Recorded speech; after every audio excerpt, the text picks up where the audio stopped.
Now back! Is it time? They'll be leaving in a few minutes. He's due at the dinner at 8.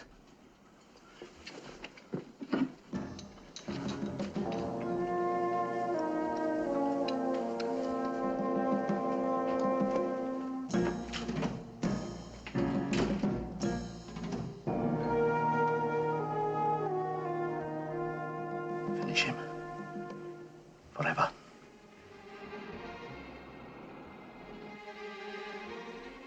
Not bad. Not bad at all, John.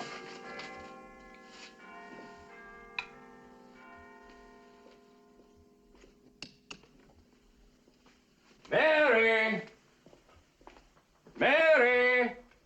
It's 7:30. I'm ready, darling.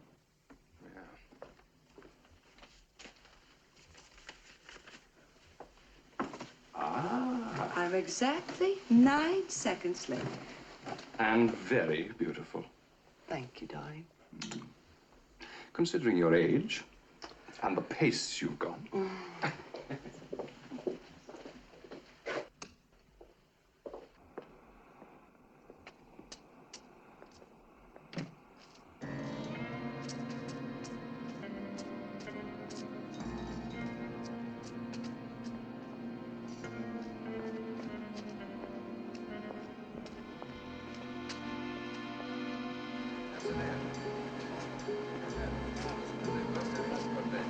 Just there for the night, you know. Lovely.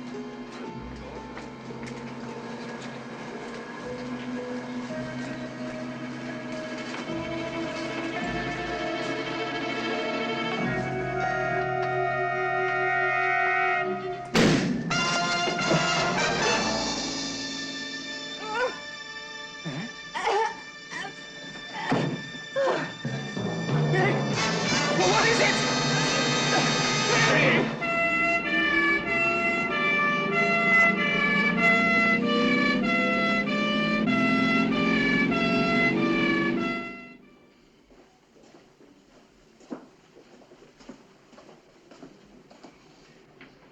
Burnham, I am so sorry, but I'm afraid the bullet had ruptured her heart. She died on the operating table. Oh, I am so sorry.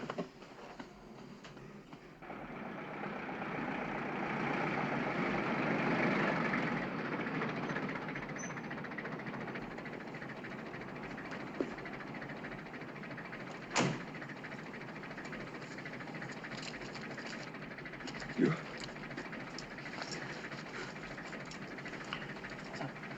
Thank you. Do you feel all right, Governor? Yes. My wife has just died.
Well, all efforts seem to have failed, but I don't think one can really blame Scotland Yard. I know, it's a completely impersonal murder. Exactly. I can shoot any one of those skiers down there, and no one would suspect me of it because of the complete absence of motive. You've made the point. I only wanted you to know what you were taking on, Stuart. Just why am I taking the case on? John Burnham is a very important man. No, to whom? The world. Well, all right. How is he important? That you will find out in due course. Great. You ask a simple question? Stuart, find whoever killed his wife and watch over John Burnham like a guardian angel. Enemies? Mary? Never in our whole life. Not one. Then it was a completely impersonal murder. That's what the police said. About all they said, as a matter of fact. Would you like a drink? No, thanks. I will, if you don't mind. No, please. See, what you're suggesting is that some complete stranger killed my wife for no reason at all. Unless the bullet was intended for you. You surprised? I doubt if I've any enemies either. I'm too inoffensive. But important. Me important? Well, so I've been told. You've been misinformed. I was born in London of average parents. And I went to school where I was an average student, and I went up to Oxford where I was an average scholar. And I now teach at London University where I'm an average professor. Average, average, average, Mr. Sullivan. But you've written several books. With a huge circulation among graduate students. No, Mr. Sullivan, I think you'll find I'm as inconsequential a man as you could possibly find. Mr. Burnham, about the, My aberration, huh? your word, not mine. Do you think I'm lying? Mistaken. You have to be. You were shocked, dazed, terribly upset. You saw something that wasn't there. Did I? Do you believe in ghosts? No. No. The only absolute truth is mathematics. Before we left, I put out the lights in here. Now, Mary, she put these lights out here. When I got out of the taxi, the door was open. She was standing on the porch, smiling. Now, after a moment, she came inside and she closed the door. And when you came inside? Nothing. But the lights were on. Well, anybody can turn on lights. Who? I don't know, somebody. Mr. Sullivan, I'm an economist. I'm concerned with facts, with percentages, with figures. Now, I'm certainly not unduly over-imaginative. And I think that I'm as well balanced as the next chap. I'm sure you are. But I'm telling you that I saw her, standing just outside under the porch lamp. Now, I saw her as clearly as I see you now, after she was dead. We therefore commit her body to the ground, earth to earth, ashes to ashes, dust to dust. I've done some research. On what? Ghosts.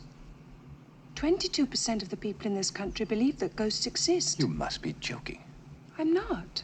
There were 106 recorded apparitions in England last year. I couldn't get the figures for America. It's probably higher. Well, what have you been reading, Hamlet? I'm only telling you, that's all. If 22% of the people believe in ghosts, then 22% of the people are fools.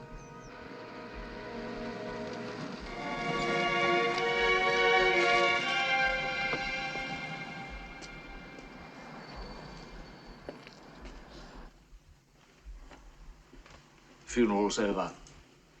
Yeah? Is that all you have to say?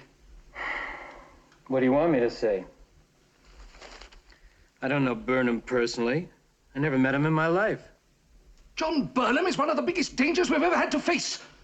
Okay, we've got a job to do and we'll do it. Just don't blow your cool. I'm sorry. I take it more seriously than you do. No, you don't. You just show it more. Where are you parked? In the back. All right, off you go.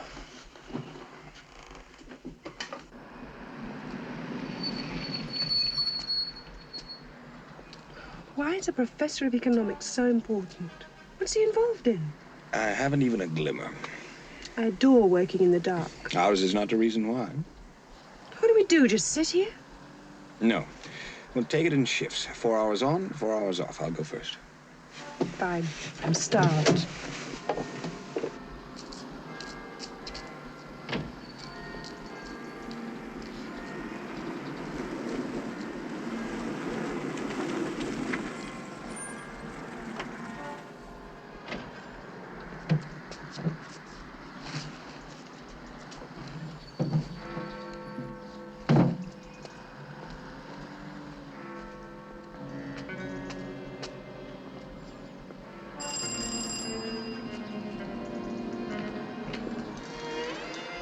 Mr. John Burnham? Yes. Thank you. Thank you, sir.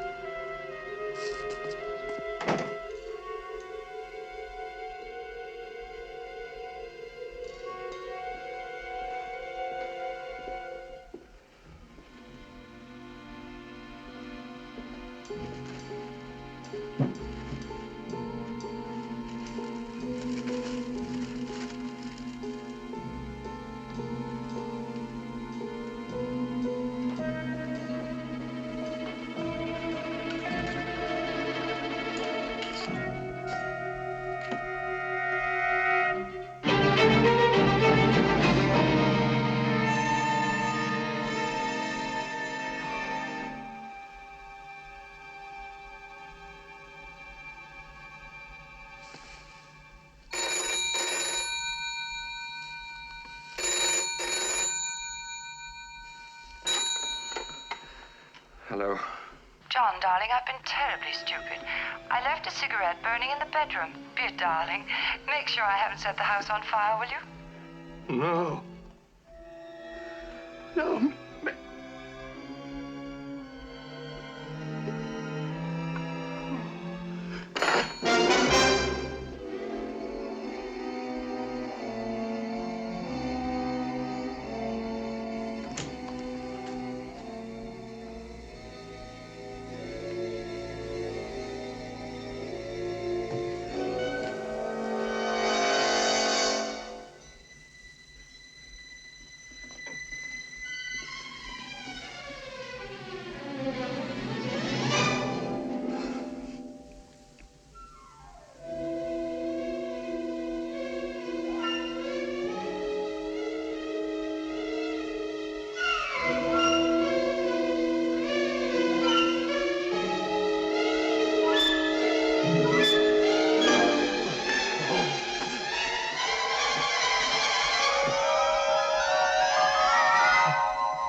Go!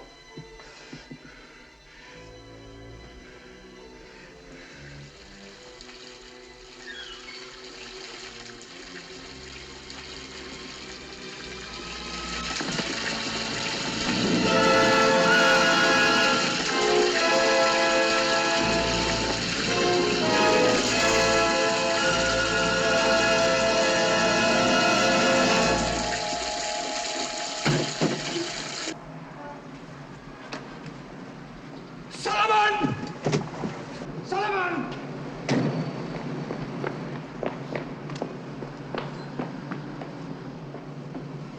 What's wrong? I just... What happened? I was... Are you all right? I was sitting at that desk when the telephone rang. Again?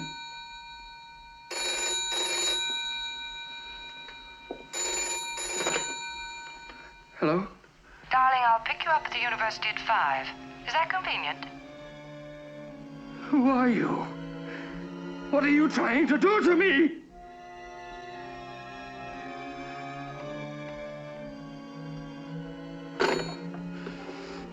She rang up a few minutes ago.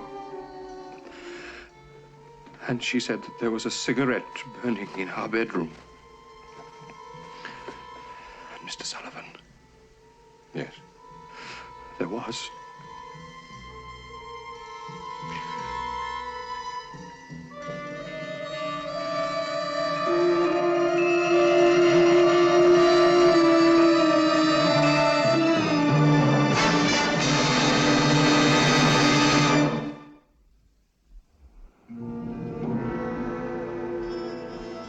Miss Hurst. It was Mary's voice. It wasn't. Don't keep saying that! But I was married to her for 17 years. A mimic, an actress imitating her. Not well enough to deceive even me? Yes, even you. Hello. Oh, that's fine. Thanks very much. Goodbye. From now on, all your incoming calls will be monitored. If this woman calls again, keep her talking. And the call can be traced. Only if you keep her on the line. And that can't be done in less than 4 minutes through a London exchange. All right. All right, I'll try. Now, what about Eltham Florists? The van was stolen from their Knightsbridge branch between about 2:30 and 3 o'clock. It was found parked at 422, about a mile away. The police are checking for fingerprints. What about the card? Genuine. It matches your wife's handwriting exactly. Spectroscopic examination of the ink reveals that the card must have been written at least 3 months ago. Think back. A birthday present she gave you, an anniversary gift, anything. Well, yes, that's possible. I mean, we often gave each other presents. What else? The plant. It was sprayed with a solution of 30% nitric acid. Nothing supernatural. A simple chemical reaction. But, Sullivan, to get the card, somebody must have broken into the house. Right. The same person who turned on the lights and the bathtub tap. But why?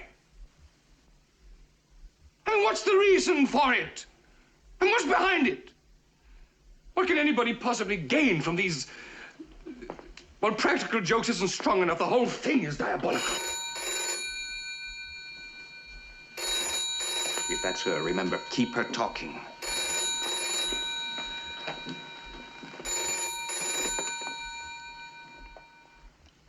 Hello? John, I'm sorry to bother you, but something's terribly wrong with the car. Backtrace Vincent 9840. Mary, where are you? The battery's almost new, so it can't be that. But the starter won't turn over. Mary, I want to see you. Darling, I'll call you back. There's somebody at the door.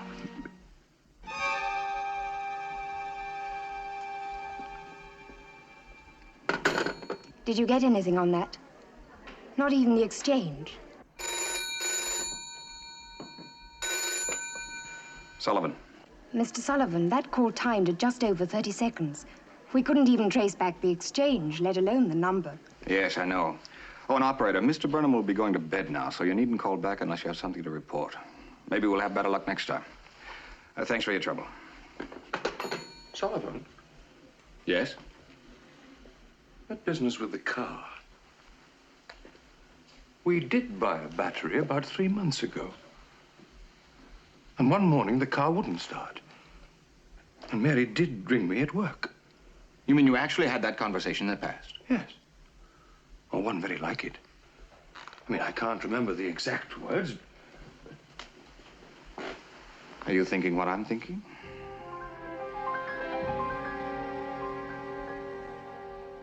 Mr. Burnham, are you sure you don't mind being left alone tonight? No, I'll be fine. I don't mind bedding down on the sofa. It's not necessary. I'll be quite all right. He thinks. I wonder how long it'll take. I don't know. Depends on how mentally stable he is. Now, if you were in Burnham's shoes... Spare me, please, the normal-minded lad. Give me every time the youth a little mad. Herman Melville. No. John Ruskin. Paul, you've been reading again. You think I'm stupid, don't you? Not at all. You're just a natural-born sadist. I suppose I am. You can kill without the slightest compunction and feel no guilt afterwards. I think it's about time we sent for Willie. Yeah.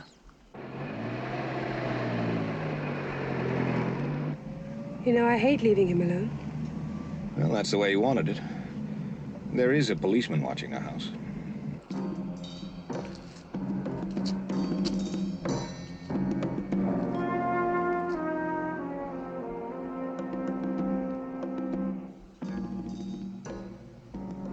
What's he doing now?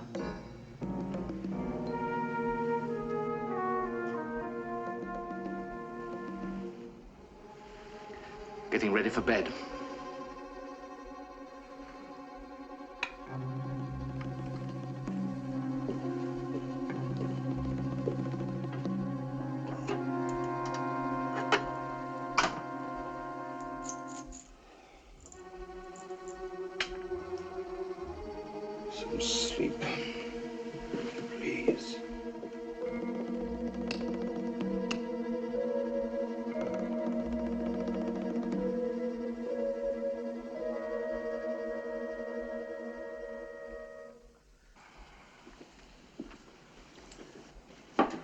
What do you bet he didn't take sleeping pills? Nothing. I must say, it's a fascinating psychological experiment. Fascinating. What's some misshapen guinea fowl that can't fly? 7 letters. Penguin. Perfect. Ah, it'll be Willie. I'll get it.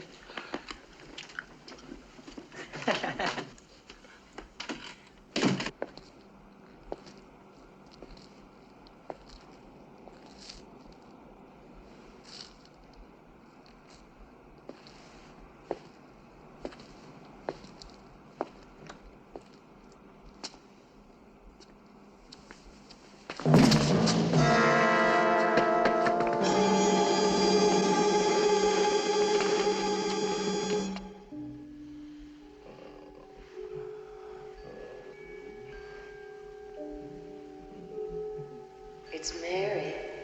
Mary. Mary.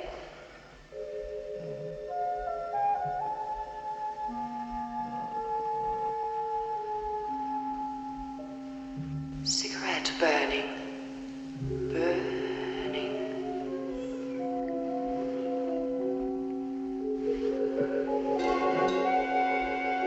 Be a darling.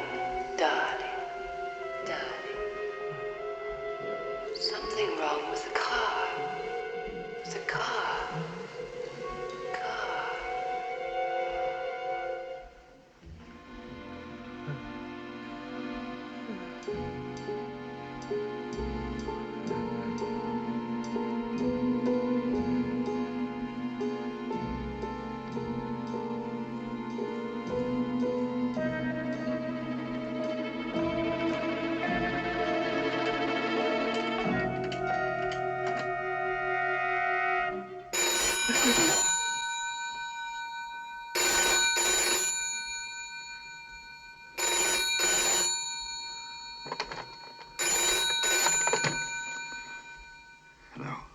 Time to get up, darling. Rise and shine. Backtrace Vincent 9840. Mary, won't you tell me where you are? You've got a 9:30 lecture. It's Tuesday. Breakfast's in 20 minutes. So do hurry, darling.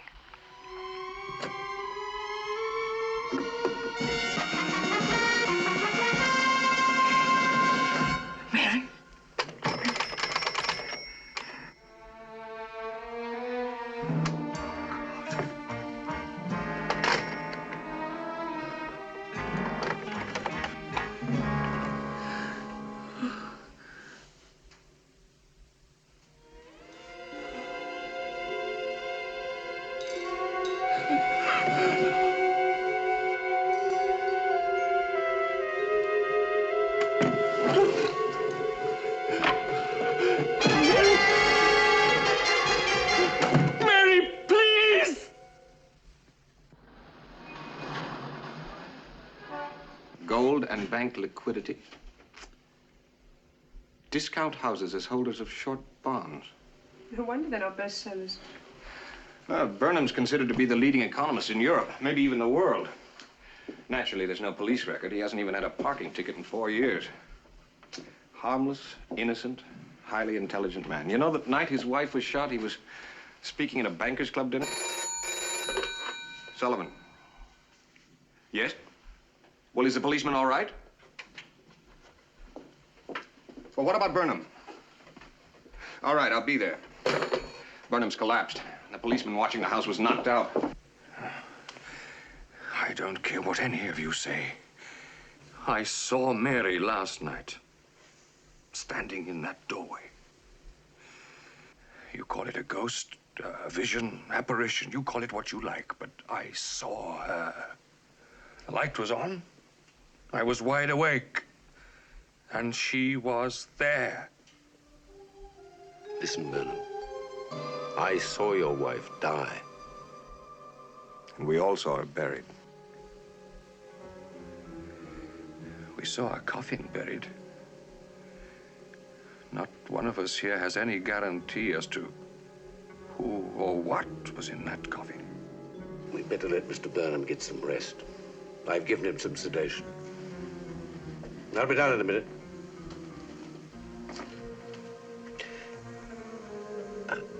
best to get some sleep.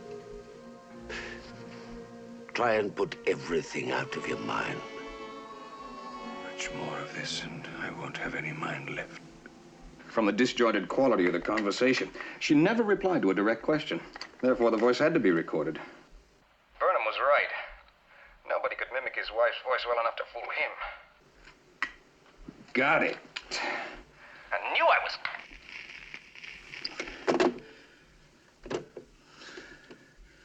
It's the only possible explanation. And what's more, by dialing this number, hanging up before the phone rang, every word said in this room could be heard and/or recorded. What's the range of these things? About a half a mile, maybe more. Well, that narrows it down a little. Not much. How many extensions are there? Only the one in the bedroom. Well, when he's asleep, check it out, will you? This won't stop the calls, mind you, but at least we know now it's not a voice from the grave. Oh, doctor, how's the patient? Well, he's very nearly at the end of his emotional rope. So what happens? Well, how shall we put it? Every man has his share of irrational fears, private nightmares. Burnham is what we call a genius. Now, sometimes the borderline between genius and insanity is almost non-existent. Meaning he might crack up. Another couple of bad shocks, and he could quite easily have a complete schizoid break. Well, goodbye. Goodbye. Oh, goodbye, doctor. Thank you very much. Annabelle, just where is the Charles Dickens of the paperbacks? Paris.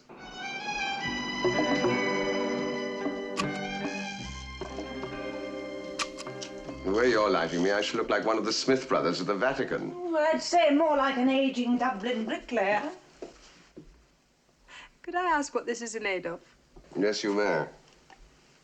At long last, the distinguished creator of Mark Caine is to be featured on the cover of Time magazine, with or without the aid of Miss Bronson here, who will never do for photography what Bach did for music. But that will not deter her. She will carry on regardless. You're very funny. In a grotesque sort of way. Hold it, Jason.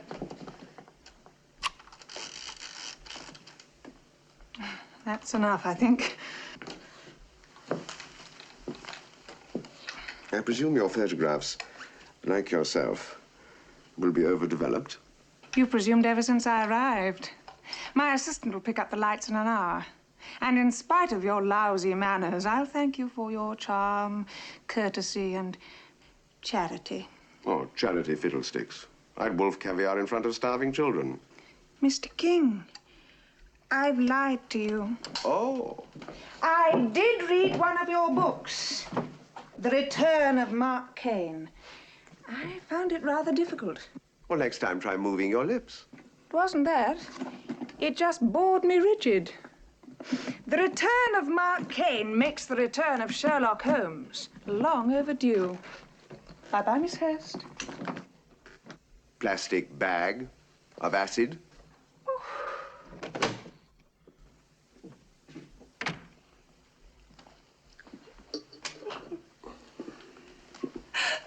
You met your match at last. Now, where were we?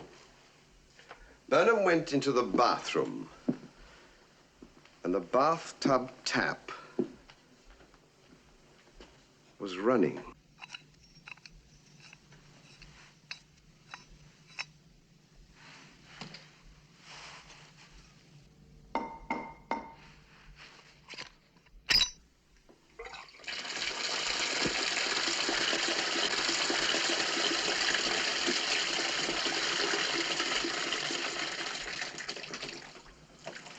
That explains the water.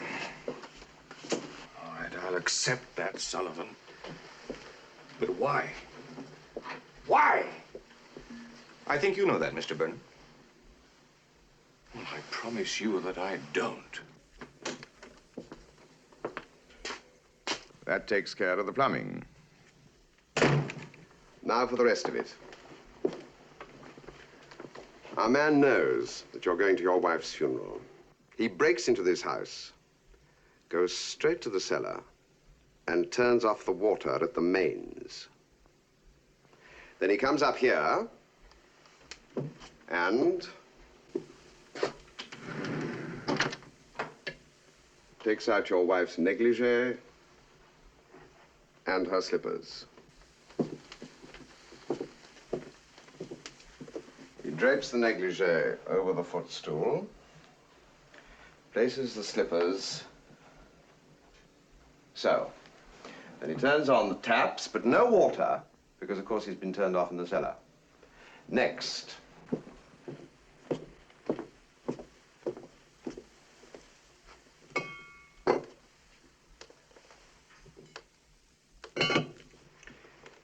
He takes out a cigarette.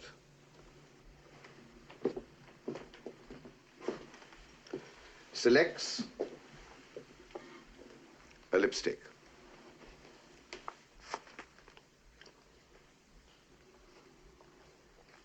Which he applies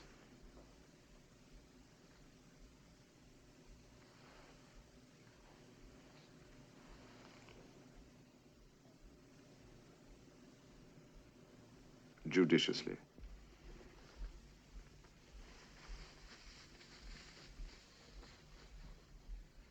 Then he goes to the window and waits. In due course, you pull up outside in the funeral car.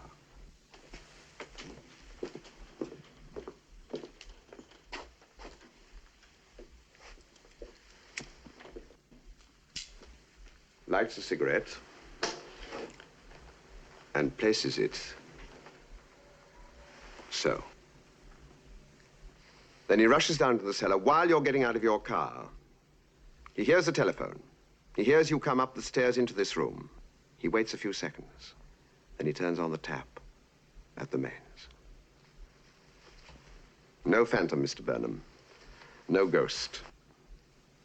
All perfectly simple. I must admit that it does make sense. Of course it does. But you still haven't explained the fact that I saw her. Well, that's just it. You saw her. Nobody else did. Exactly. You mean I was seeing things? Oh, I do quite often. Usually with a more tangible spirit. If even one other person had seen her as well. All right, I'll admit that too. It's the only possible explanation.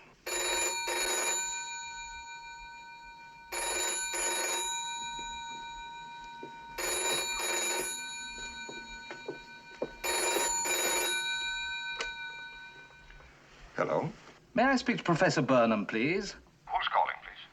This is Dr. Morton of the university. Do you know Dr. Morton? Yes, very well. I shall be very ill about 8 o'clock. Hello, Richard. Burnham, look out of your bedroom window.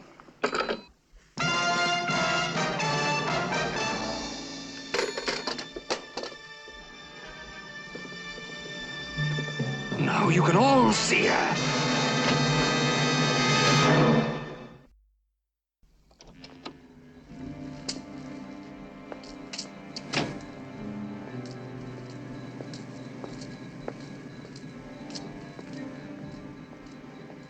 I want you to check out a car for me. A gray Cortina, registration GMT 609B. That's mine. Hang on a second. What did you say? That's my car. Sorry, McKellar. Wash out the whole thing. Or rather, our car. We both drove it. Well, where do you keep it? Across the street, a garage under Prince's Court. Stuart.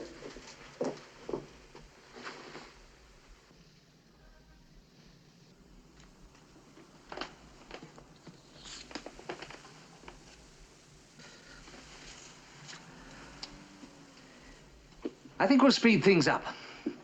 It's time the press was called in. Release the whole story? Why not? And a couple more visits from his wife, and you and Willie can disappear. So they've duplicated her coat. Looks like they've duplicated her as well. Unless, of course, she's still alive. It's one sure way of finding out. Yes, that occurred to me, too. I'll think about it. In the meantime, go and check out the car. Oh, and Annabelle, then get to work on the coat.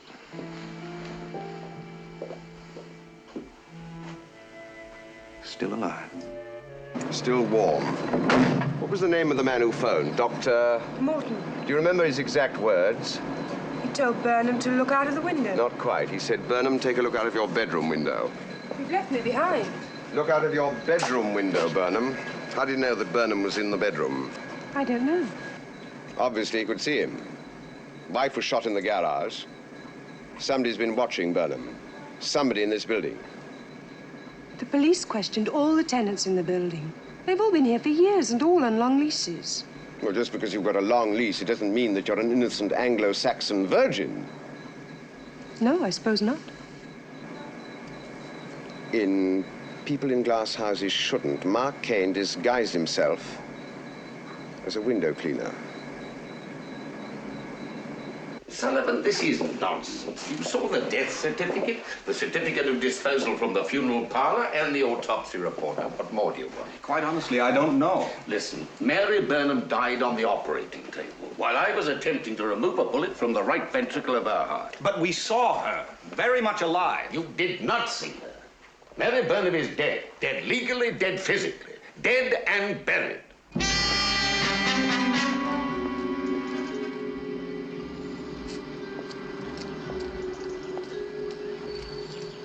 Flight 117 at 3 p.m. Well, will you tell him I'll pick him up in the VIP lounge? Thank you.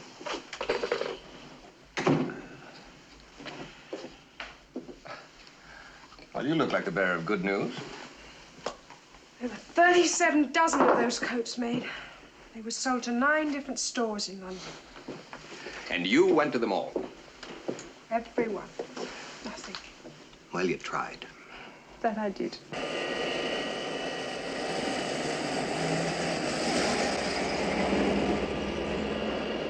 We all saw her, quite clearly. Annabelle, King, and me. And Burnham is in bad shape? Well, according to the doctor, he's on the edge of a schizoid break. He's quite convinced his wife is still alive. Then get an exhumation order and open the coffin.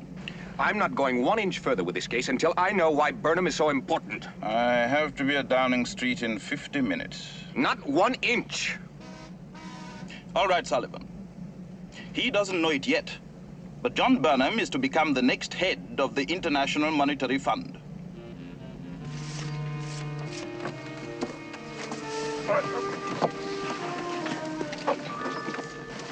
Why didn't he tell us? Well, Burnham doesn't know himself yet. The appointment hasn't been ratified. I gather Burnham believes the free world monetary system needs a complete overhaul. It seems that lately it's been showing distinct signs of coming apart at the seams. I've never understood why. Well, the volume of trade's rising faster than the supply of money. Evidently, Burnham has some revolutionary theories. He wants to abolish most of the present rules and regulations. Now, they finished. Open it.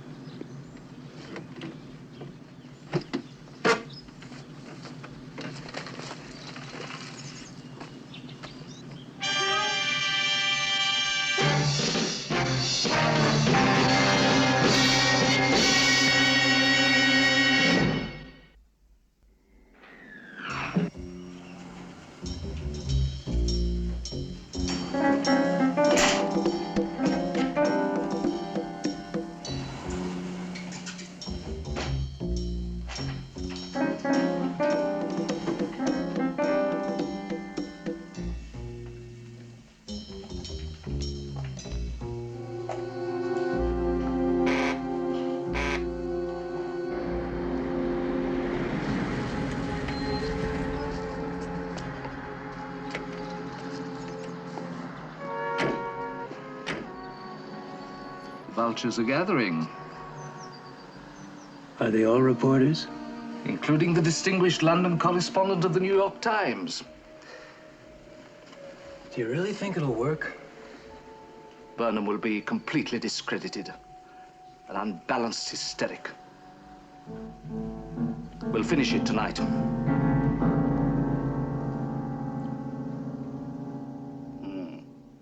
No, I have no idea who leaked the story. Yes. Yes, I promise the matter will be fully investigated. Thanks for calling. Bye. Karl Schiller, German economics minister. That's the 6th call this morning, including one from the U.S. Secretary of the Treasury. Well, it's pretty clear what's happening. Oh, yes, perfectly. John Burnham will drastically overhaul the Western world's monetary system. And that wouldn't please the Eastern powers one single bit. They want the system to collapse. Wouldn't it have been easier to shoot Burnham? Oh, yes, of course. But that isn't what they want. They want him discredited. Well? The funeral people were outraged at the suggestion. That's where it happened. The coffin was left unguarded overnight. Security arrangements are absolutely nil. I want John Burnham moved. Where to? To a nursing home in the country, somewhere quiet and exclusive. I want him out of that house in 1 hour.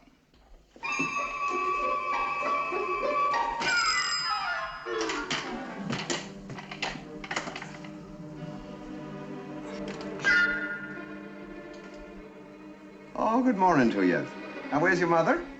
I'm your window cleaner. You can't come in, fish face. My mummy's gone out. I'm not surprised she's gone out with a little brat like you as a child. Ugh.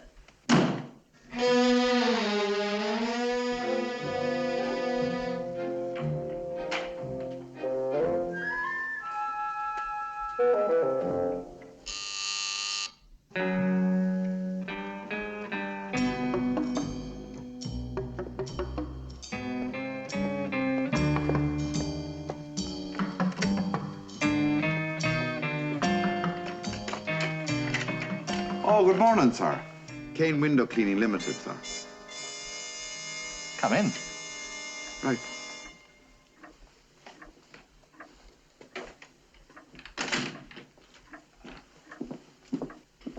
In here. All right, sir. Right.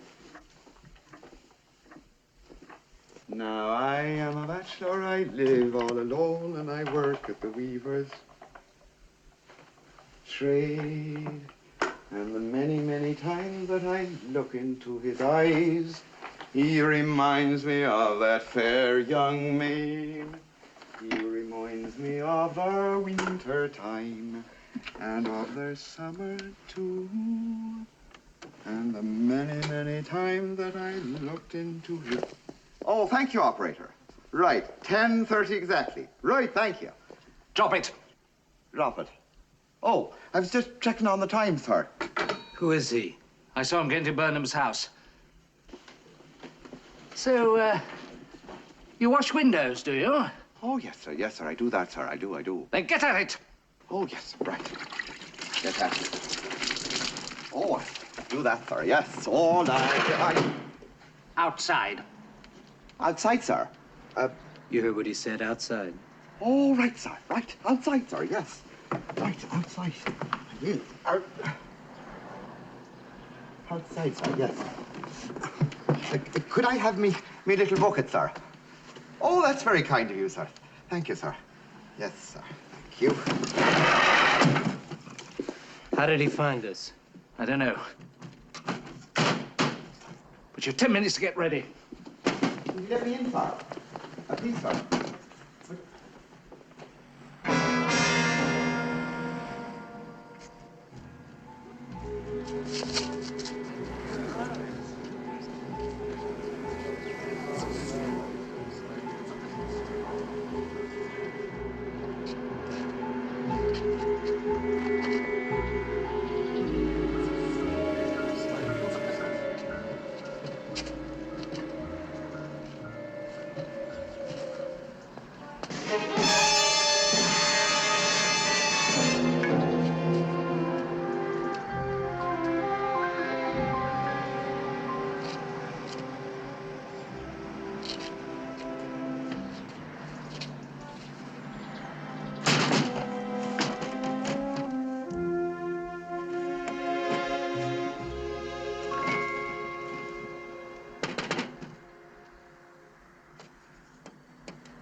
get up, I'll see myself out.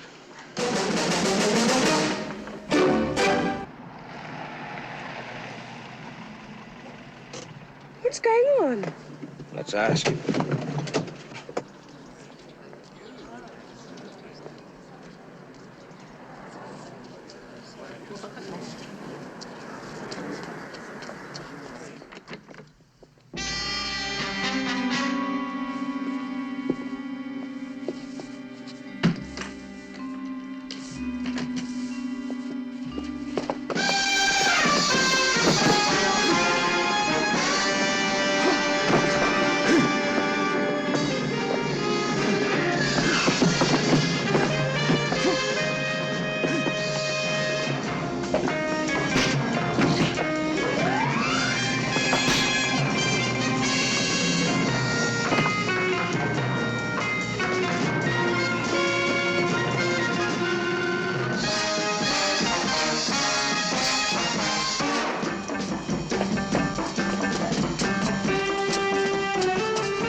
Jason, stop her!